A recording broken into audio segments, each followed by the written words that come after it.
Okay, I called you cream puff. And I'm like, do you prefer numbnuts? A cop pulls somebody over and be like, you got a broken taillight. I don't have a broken taillight. Bam! Yes, you do. My concern is if this guy is really targeting me and he's got friends, he writes to me now a third time in a cryptic sort of way about who owns the city or who has power. And I'm like, ooh, uh-oh. Something bad is happening. Somebody having sex with a minor in a parking lot at somewhere I work. Seeing a bunch of little white kids out by a library going, defund the police. I'm like, okay, honey, they're gonna hit your house first. That if a dog hits on a car, then they have the right to immediately search your car. Neckbeard, jacked up truck driving trolls with big egos and tiny amounts of confidence.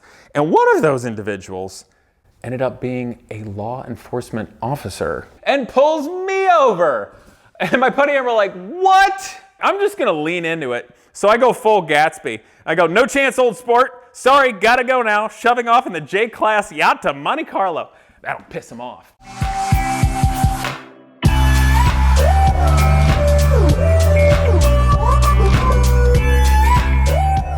Well, today I wanted to talk to you because recently I've had 3 bizarre experiences with law enforcement officers. This is not something I've ever really had happen, these 3 things in a row. And I wanted to talk to you all about it, not because it's in vogue and pops the algorithm to beat up on cops, because I'm really not into that, but because I think it's important to look at what happened, how I assessed it, and how I dealt with it, because I think there's a worthwhile lesson in there for all of us to also look at what is going on in the world. You know, the first thing that happened to me was pretty benign. And it really didn't bother me. I found it kind of amusing. And a friend of mine was out of town and we drove the Orange Murcielago up to a sailing club. We were hanging out and checking out people's sailboats. Pretty fun day.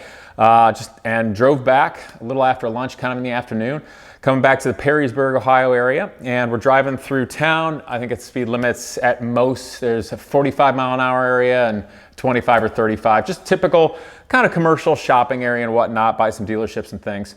Anyway, I was driving and I saw a cop like this, and I was driving this way. Now, I say I saw a cop because it's hard to miss him, not because I'm going to be ripping around in a bright orange Murcielago that will do like 70 miles an hour in first gear in a town that's congested and where I live. That's pretty dumb. Get to another couple of lights, and we're by the famous ice cream serving place and Marco's Pizza, and going by the dealership. And I didn't think much of it. We were in the leftmost lane. There was a truck in the right lane, and we were at the head for the stoplight, sitting there. Light turned green. I pulled away normally, and all of a sudden I hear this noise like, I'm like, what the hell is going on? And this white truck goes blazing by like this. And it dawned on me the guy was doing a burnout. Which I'm gonna do another video on. What is it with people with tall trucks, whether they're modified or unmodified, that turns them into an absolute raving jack? Anyway, so this truck person clearly thought they were cool, or had a problem, or some sort of emotional response to the fact that I was driving a bright orange Lamborghini, and decided to do a big burnout and take off, because apparently they're showing me what's up, or somebody. But anyway, at that very moment, I looked in my mirror and I saw a cop turning around. Now, they were in the lane where the truck was and sped off, and I'm probably doing 40 miles an hour at this point. I think it's 45-mile-an-hour speed limit, maybe 45. Anyway, cop pulls out like this, lights go on, and my buddy and I'm like, yeah, get him. So the cop speeds up, I see him in the mirror, and all of a sudden goes in behind me and pulls me over. And my buddy and I were like, what? Get the truck. So I pull over, it's a kind of a divided median right there. I'm going to decide not to pull over on the roadway where, frankly, it's dangerous for a law enforcement officer to get out. So I like to try to find a place that's safer for them, because I'm going to stay in my car and I'm safe, but they're not going to be. So just very chill. Obviously, don't want to make them feel alarmed because they don't know me, and pull in, you know, nicely to the car dealership, and in a way where I'm not going to disturb the dealership or any customers far out of the way. Anyway, I'm going to make this story a bit shorter because you got to hear the next two, because it deals with hardcore, not cool targeting. And also how the police were dealing with somebody having sex with a minor in a parking lot at somewhere I work. Yes, it's going to get spicy. Anyway, so I'm in this parking lot with my buddy, and the Murcielago pulled over. You know, car is off, windows are down, we're being real chill, so, you know, we want the officer to feel good. Anyway, he comes up, I'm like, what's up? And he goes, well, I pulled you over because I saw a lot of tire smoke, and pulled you. And I go, nope. I'm like, this thing does like 70 miles an hour in first gear. This is a really expensive clutch, and not to mention this car is full-time all-wheel drive. Like, not only is this not the kind of car you attempt to do a burnout in, I'm sure as hell not gonna do it because I have to pay for a new clutch, which is expensive, and put it in myself, which will take a long time, and I actually work with my hands for a living, aside from just yelling on the internet. But I didn't do it a dick way, I did it kind of amused. I'm like, nope, not this one, it was the truck. And he was cool. And I just talked to him like, look, man, I get it. I get your job. People lie to you 24/7. It's generally all bullshit. But I'm telling you straight up, man, like I might go out in the countryside and roll into this thing in third gear where there's nobody around, but I'm sure as not going to drag race a moron in a truck in the middle of town where everybody's watching, close to where I live. Like, I'm not that stupid. This car kind of sticks out like a sore thumb. And I think because I was being very honest and, you know, pleasant and positive and respectful, he was cool with it. I could tell he had a minor trepidation, and I think that's just from the standpoint of he has to have a command presence and not just kind of buckle with any bullshit story someone tells him. But I'm thankful that I think he could tell that we weren't full of crap. I'm not daily driven exotics.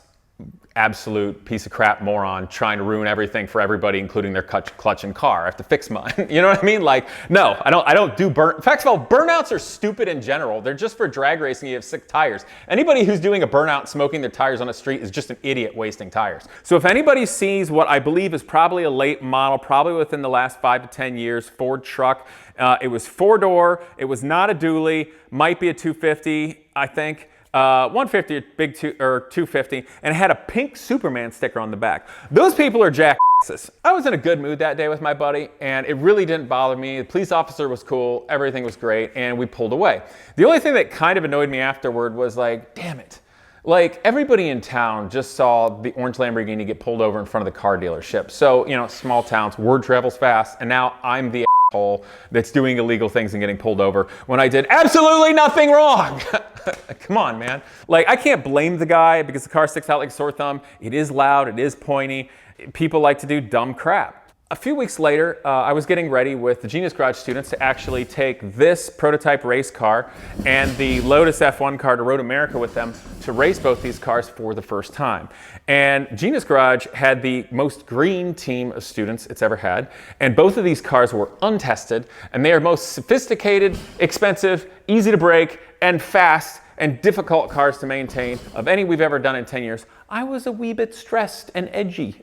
So I was not afraid to go full Karen. In fact, I did not long after the getting pulled over with the cop. And the reason being is I was at a Cars and Coffee locally within, gosh, a quarter to maybe like 3/8 of a mile from where I got pulled over a short time later. And suddenly a whole new element came to this Cars and Coffee. And I'll just leave it like that so I don't sound like a top lofty snob, but feel free to call me a top lofty snob. There was a bunch of people showing up in muscle cars with loud exhausts, big egos, and teeny tiny amounts of confidence. You guys can fill in the rest of the blanks. A lot of people were cool, but it really pissed me off because I live here, and you know, if you want to enjoy Cars and Coffee, just do it safely. Like, there are kids around, there's neighborhoods around. I live here, so if people are being idiots, one, I'm not going to go back to that Cars and Coffee anymore, and two, then people are going to hate me when I drive around in a normal car, like in a sports car. Perhaps why the officer immediately thought it was me in the Lamborghini doing the burnout and not the jack in the truck. Afterward, I got fuel, and there were like 3 or 4 people drag racing, like just straight up going for it, one light away. And I'm just like, screw this. Like, I've been in enough different Cars and Coffees where, you know, there's gonna be people that screw around. There's gonna be people that leave there fast. I'm not saying that I didn't do that when I was younger, way back when, but this had gone out of hand. I posted a picture of my Murcielago right there. At the gas station, I go, I'm done with morons. When the guy with the X-Pipe orange Lamborghini is the best behaved person at and leaving a Cars and Coffee, it's time to not go back to that Cars and Coffee. Not cool. Take your idiots out of my town or get your together. There are packs of idiots racing and speeding past the gas station. If you don't take care of this, I will. I was going to drive my car today, but I'm taking it home and drive my sedan because it's making it embarrassing to drive a sports car here. Now, I get it. all you basement dwelling trolls were like, he's a Karen, durr. Okay, well, when you actually have something going on in your life that you're responsible for, as well something of a public image, both online and in person, driving cars that people see, you will probably care too. And if you don't, the world's not gonna be as nice to you. So anyway, I posted that. And would you believe that doing that baited a bunch of, I don't know, neckbeard, jacked up truck driving trolls with big egos and tiny amounts of confidence. And one of those individuals ended up being a law enforcement officer when he's being a normal civilian. But it was interesting because suddenly this person posted, and I took it down publicly, and I'm not going to say his name, and we'll get to the reason why. An individual writes, "Don't worry, we have a screenshot for when this blows up down the road in his face." Now, I have read hundreds of thousands of comments, and I've become good enough at seeing a psychology and certain intelligence levels and inclinations of people there. And this one struck me as interesting, slightly. But the biggest thing was, I'm just not going to bend the knee. So I figured this guy's just a troll and he thinks he's being cute because I'm going to get arrested or something in my Lamborghini because I'm like as big of a piece of garbage as like Daily Driven Exotics or Savage Garage or any one of these other idiots out there on YouTube. And so I wrote, go ahead, blow it up now, Cream Puff. Which is great fun because it's basically calling out dumb trolls. So anyway, it continues. This person writes, "I didn't think a man of your high stature and intelligence would have resort to name calling." Okay, I called you Cream Puff. And I'm like, "Do you prefer numbnuts?" And so the guy keeps going and he writes, "I just figured name calling was beneath somebody with your intelligence level and high stature around here. Name calling is for those who are from poverty levels of Toledo. I didn't expect that coming from such a high class man of yourself." And I'm like, this guy is kind of laying it on thick. I'm just going to lean into it. So I go full Gatsby. I go, "No chance, old sport. Sorry, gotta go now. Shoving off in the J-class yacht to Monte Carlo." That'll piss him off because it's like low key, right? And he writes, "When name calling falls short, you have to resort to try to flex money, which honestly means and does absolutely nothing. I'm glad you're such a good-hearted, upstanding citizen of this community, making sure our town that you owned is so safe, and I'm blessed to be living in it. Enjoy your time on your yacht while I protect your town." And I'm like, okay, this is weird. Because first of all, this guy can't get humor. And nobody says like Cream Puff, Numbnuts, or Old Sport. And clearly, shoving off now in the J-Class to Monte Carlo, I think pretty much everybody knows Monte Carlo is not in the United States and there's like an ocean there. So this is already hyperbole. So he's still going on about it. So for some reason, this individual is bothered that I took a stand for dangerous and illegal driving as a sports car driver. This person is somehow rubbed the wrong way, butthurt, whatever you want to call it, because I've taken a stand as a basic citizen for wanting to see people comport themselves a little more reasonably. So I'm like, you know what? I'm going to lay into this harder. And I go, "Hey, dingus, that was hyperbole. No one would sail a J-Class to Monte Carlo from here. What a poo-poo head." Smiley face. Come on. Like, I'm hoping somebody would get this. Like, so this person goes, "So sorry, I'm not as intelligent as you when it comes to boating, just like you're not intelligent when it comes to who owned this city." Now I'm like, okay, this is getting over the line of being a little creepy. This person has some connections or is alluding to some sort of underlying power structure. I don't know what this is. It's starting to be a little creepy, but this person is clearly saying to me, he thinks he has some power or influence, and I'm not liking the vibe here.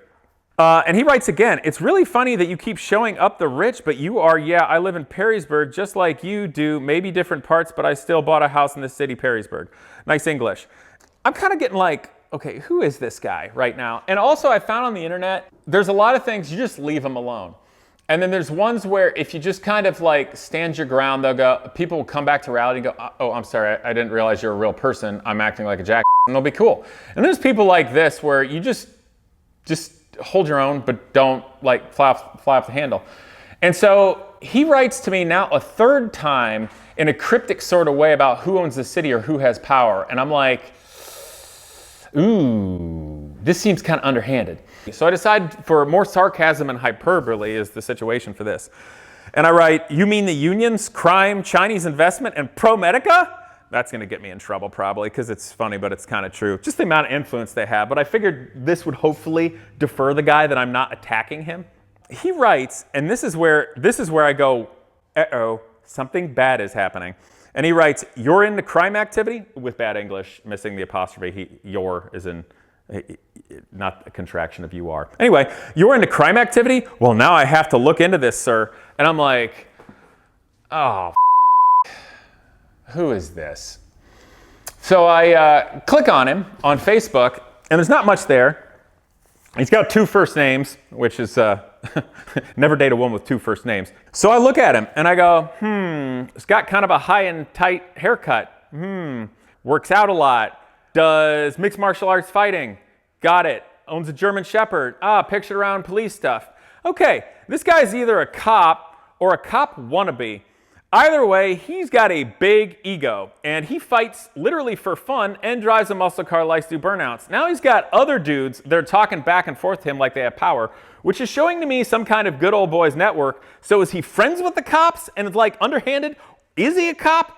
Is he just a jackass? What's going on? So anyway, I'm kind of worried this guy is a cop now because he's clearly has a problem with me.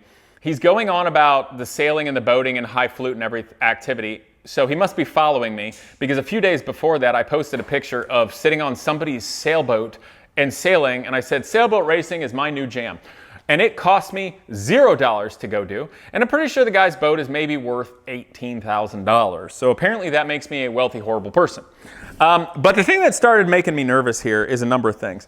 A law enforcement officer, okay, and this one I just did a quick profiling of, the thing the cops say they can't do, even though they have nicknames like the Felony Forest. A little profiling, and I go, this is not good. This guy's got a big ego. He doesn't appear to be married. He doesn't know when to shut his mouth. And if he is a law enforcement officer, he does have some power.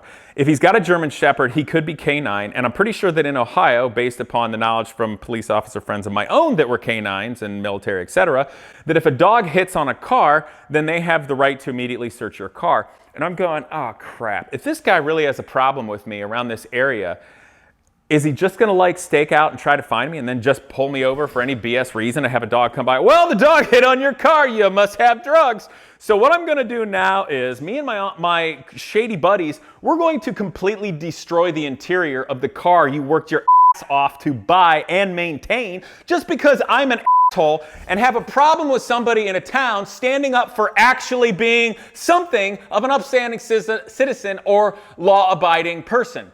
Yeah, that's what it is. A law enforcement officer that's pissed off. Let's just go back, because now I'm actually a little pissed off. I was going to not be, but I'm a little pissed off. This is what I wrote. I wrote, I'm done with morons. When the guy with the X-Pipe orange Lamborghini is the best behaved person at and leaving a Cars and Coffee, it's time to not go back to Cars and Coffee. Not cool. Get your idiots out of my town and get your together. There are packs of idiots racing and speeding past the gas station. If you don't take care of this, I will. I was going to drive my car today, but I'm taking it home to drive my sand because this is making it embarrassing to own a sports car. So now I have a presumably law enforcement officer that is targeting me. Period. He said that this is going to blow up in my face in the future. What? Foreshadowing him? He's going to somehow get me? And then going into it, and then I made a joke about Toledo because let's face it, Toledo is not the cleanest city in the world. It's like baby Detroit. I'm told that way back when, which kind of seems like it is from some people, that basically everybody was in the mob and the mafia in the early 20th century. They would do business in Cleveland, Detroit, and Chicago and live in Toledo. And there's probably a reason why Toledo was wealthy 100 years ago and is crappy today. Corruption. So this general area of Ohio, I don't really trust, nor do I trust Detroit, but who can blame me because I have a brain. Anyway, this has got me worried. I got to be honest, a lot's going through my head because in anything, in business, life, just looking after your family, driving a race car, flying an airplane, sailing a boat, one that is responsible for everything and paying attention to what's going on, especially helming the ship or driving the car, metaphorically or literally, has to look out for all dangers and watch your back. And if I've got a law enforcement officer that's got a problem, whether he's jealous or he's just a dick, or his ego is out of control, that is a big problem and pisses me off. And this has been a while, and I'll tell you how I dealt with it, which was chill. He writes that thing, oh, you're into crime activity? Well, now I have to look into this, sir. Thank you for admitting that. I didn't admit squat. I made a joke about you were telling me who you think, trying to tell me who owns the city. And I made a joke about unions, crime, Chinese investment, ProMedica. Hello, hyperbole. So now it's turning into that whole thing of like, a cop pulls somebody over and be like, you got a broken taillight. I don't have a broken taillight. Bam! Yes, you do. So basically, that's what it is. And I'm like, holy shit. So anyway, he goes, I mean, you're the, let's see, I write, you're hilarious. Got anything else, or should we go back to you being insecure and name calling? And I wrote, and he writes, I mean, you're the only one that's insecure and name calling, but if you feel you at the resort back because you're not able to have an intelligent, real conversation, be my guest, by the way. Can you stop our taxes from raising? I'm tired of going up every year. Well, stop voting for Democrats. But there's something else to this. I got worried because there were other messages that were far more threatening. And then all of a sudden I got something that I got messages from somebody I'm not friends with coming in. This guy. And by the time I got there to see it, there were half a dozen messages deleted. And the reason being is, I wrote this. That's a stretch, pal. My wording was my town, as in my hometown. So I take it you're pissed because you're the burnout guy street racer and don't like people taking a stand. So are you actually an officer or just like the vibe? Oh, I called you out. It's not even hard to figure out who you are and what you have based upon a little bit looking at it. You want to be the tough guy and go out in public and let everybody, millions of people know this? Because I'm out here. Let's see you do it, guy. Anyway, and then he goes into this trying to take command authority. Oh, now see, we have some conversation. See how you make a comment that can be talked about and answered? Anyway, it keeps going on, and he goes into some BS. But he did go into this, and I said, your wording is rather threatening. It would matter. He had deleted a number of messages in my inbox, private messages, as well as some other on here. They were gone. And he goes, how is my word threatening? Oh, probably because you deleted it. Anyway, he goes, I mean, you did insult me over and over, and now you're threatened? Are you being the victim card after being the bully? Well, let's see. You're a law enforcement officer saving a picture of when I'm trying to take a stand for doing the right thing with my Lamborghini and saying you're going to save it for later when it blows up in my face. Are you going to make it blow in my face, or are you just thinking that karma's going to do it? So I write, you mean cream puff and poo-poo head? Or were you triggered by numbnuts or old sport? I hope you aren't a cop if that's all it takes. I was clearly joking around. I mean, seriously. Maybe read more then. Have a nice day. He writes, you also have a good day. Enjoy your day on the water. Hopefully next time we can speak it's better and nicer conversation. See you at the next meet, man. No, you're not, because I'm not going back to that Cars and Coffee. Anyway, I write this, and this was the last word. He didn't write back, would you know. As long as you and your officer friends don't target me, I look forward to it. Got him.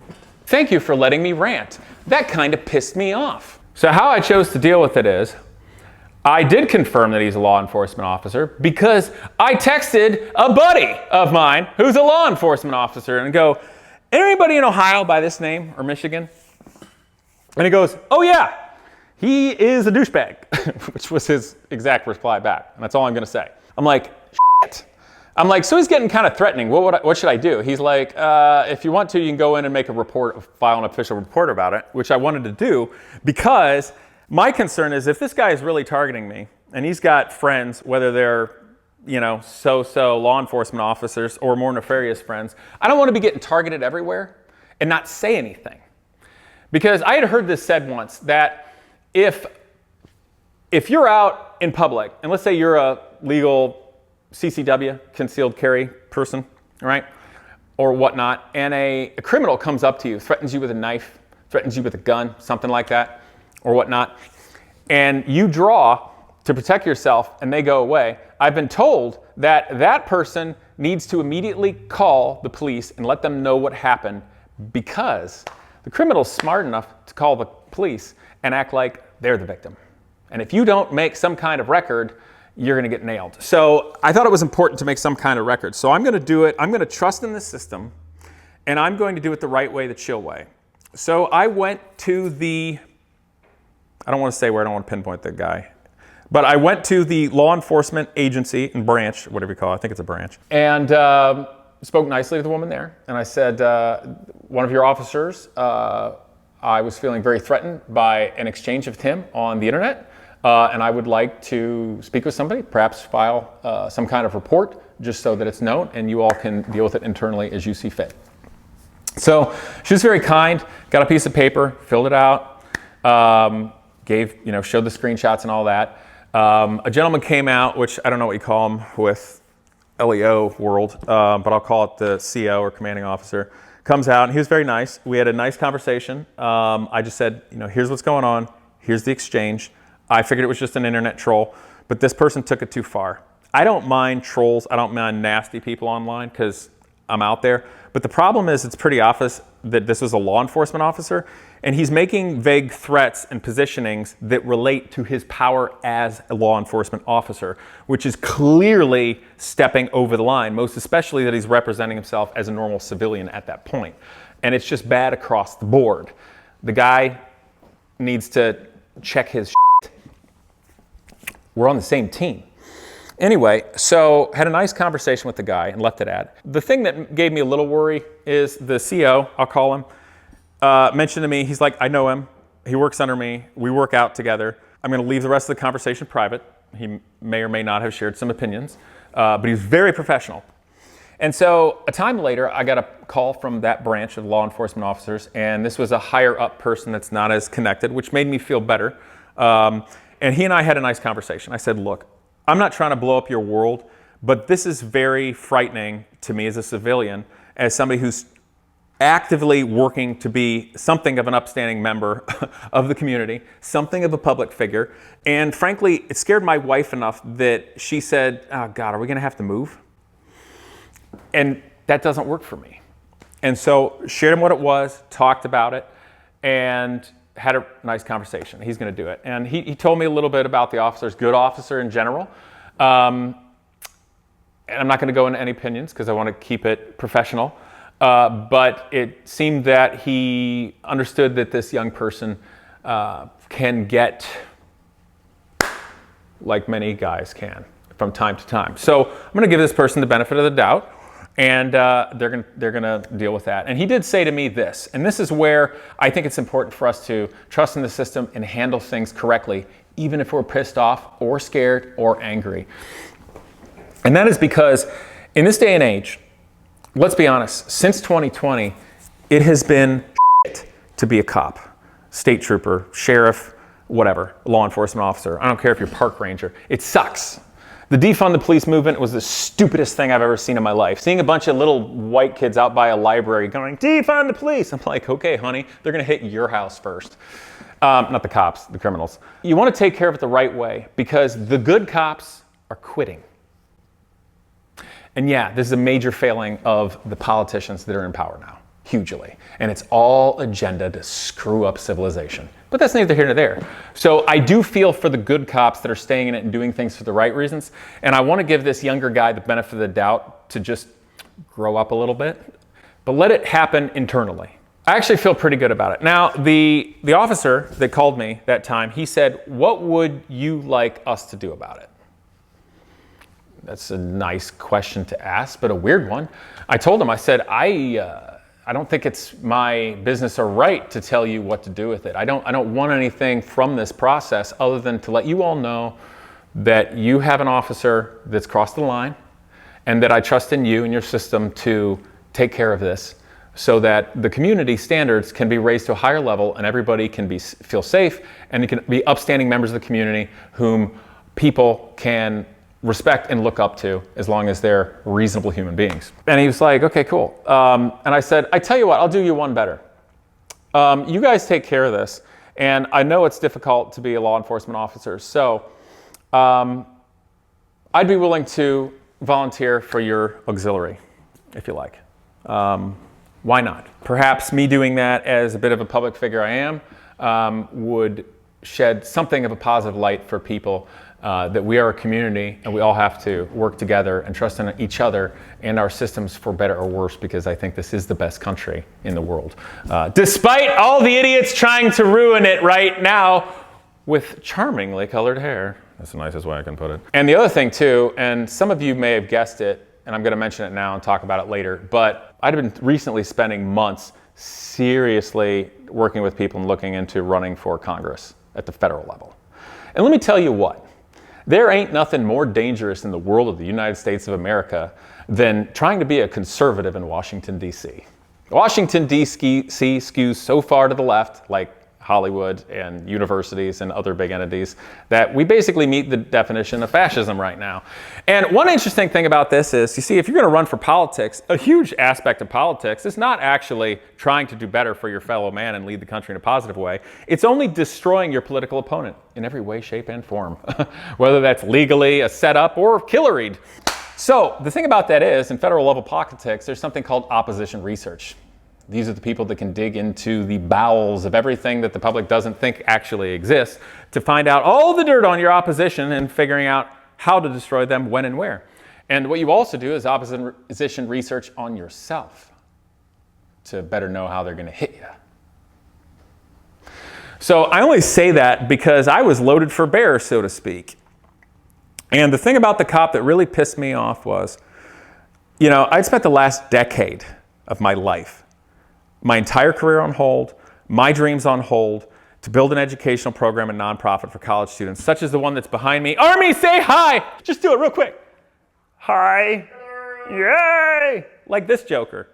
He doesn't have to pay to be here, and getting people unbelievable jobs. 80 hours a week just to do it so I can help them make something of myself, because I believe in the future and making something happen. Yeah, I have had cool, fast cars and motorcycles, and as a younger man, I have driven them fast. But the thing about it is, I have a wife and a kid and live in a community that I like and am a public figure of some kind with regard to this, and trying to do good for the world and make things happen. I've done public events in my life raising money from everything from children's hospitals to historic preservation groups to save courthouses to you name it. Like my whole damn life, I've worked really hard to try to do things well and go somewhere. And I'm going to say this.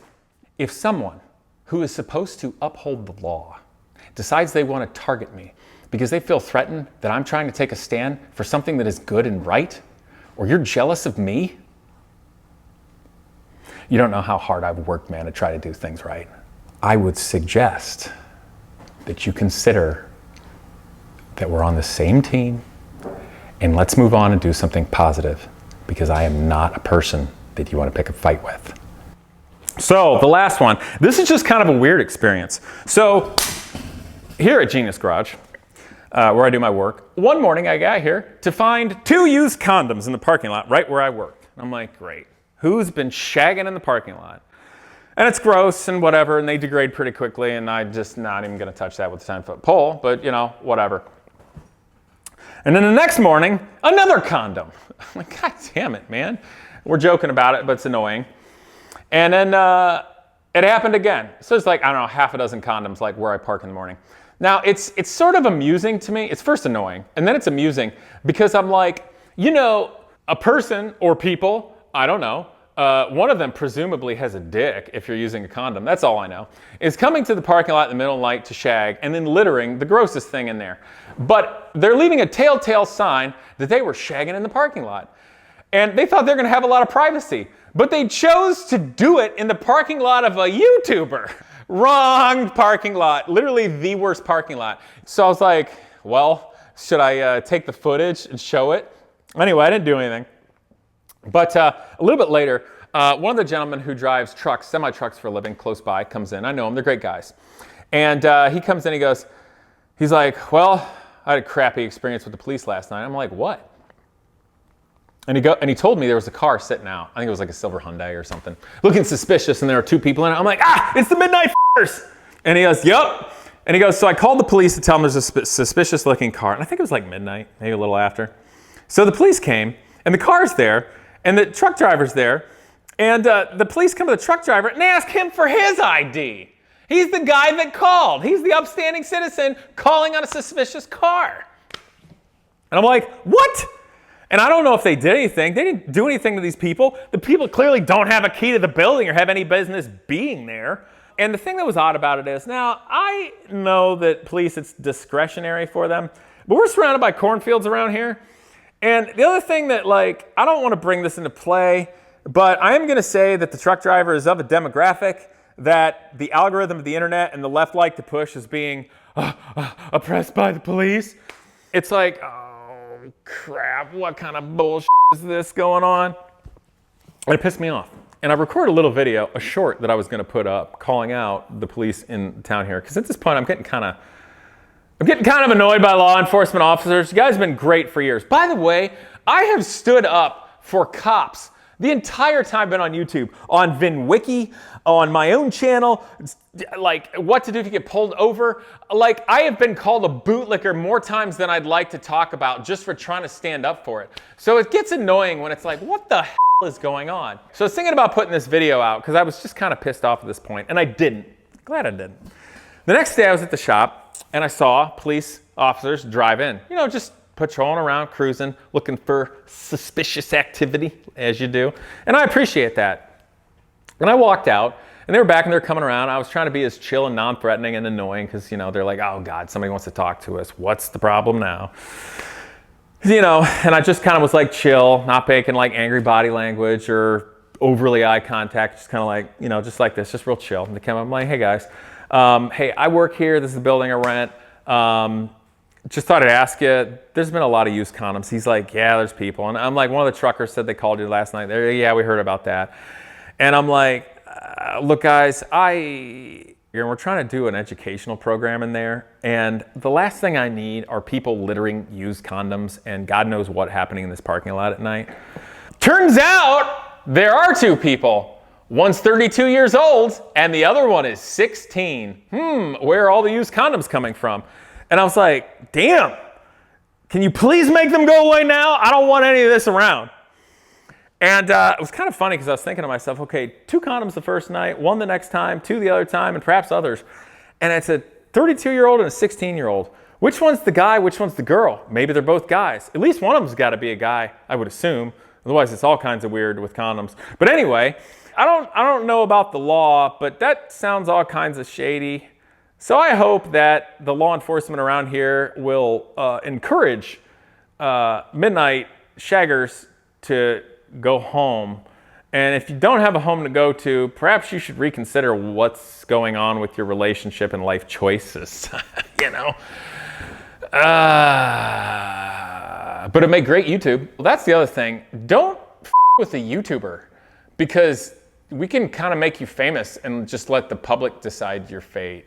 Or we can have the discretion to not, because that inherently is the biggest problem with our society right now. That's why now you can go online and see people faking videos of meanness, faking videos of kindness, all for social credit on social media. Everybody wants to be a victim because it gets clicks. It's all about how we deal with things. The United States of America, I believe, is the best country in the world. And it's at least my home. And I've been able to have a pretty darn nice life here. And my family going back generations literally fought overseas for our way of life. And I think I owe it to them, to myself, my family, all of my students, past, present, and future, and the community to think a little, work together, chill, and deal with things right. As a whole, I think all of our law enforcement officers are doing a great job. Can somebody get their panties in a bunch, have a pissed off bad day, or get their ego going and step over a line? Yeah. But can we work through that and move on, everybody be better? I think so. If not, there's other ways to deal with it. By the way, I swear to God, this better never happen again. Because if it doesn't get dealt with, I am very creative at dealing with it. So I wanted to bring this up and wear my emotions on my sleeve a little bit, tell you the real story in hopes that we all could have a moment to breathe, relax, get off the social media that's making us all caustic and toxic and nasty. And let's try to work through things together. As a parting note, I'll say this, because I grew up in the 80s. I was a little kid in the 80s and got older in the 90s before the internet. And so I got to do most of my growing up before all of this, before social media. And the big difference is, not the first thing a bunch of kids say today, racism! No, the whole world was not racist. Calm the hell down. This is still the best country in the world. You're being indoctrinated. The best thing about the 80s and 90s and before was, no matter who you were, or where you came from, what socioeconomic class, what demographic, what race, religion, you could be proud about who you were and who your community was. And you weren't getting bombarded by crap all day long. Nothing but psyops and garbage, tearing down the fabric of civilization. And I remember that. And I hope people realize that we still have to be real people, put our phones down, talk, go out there and live. And just having a lot of subscribers does not make you special. Social media is not, by any means, the real world or a reflection of the people of the world or the United States of America or any community. So I hope that people who have a voice and a position of power can stand up for good values and reasons so that we can have fun together. Because if we don't, the toxicity of social media will ruin everything good for everybody. And I don't want to see that happen. So no, I won't bend the knee, and I will fight if need be, metaphorically and literally. But there's a better way to deal with things. And I want you all to take that away from this video. Also, don't screw with me. See you guys next time.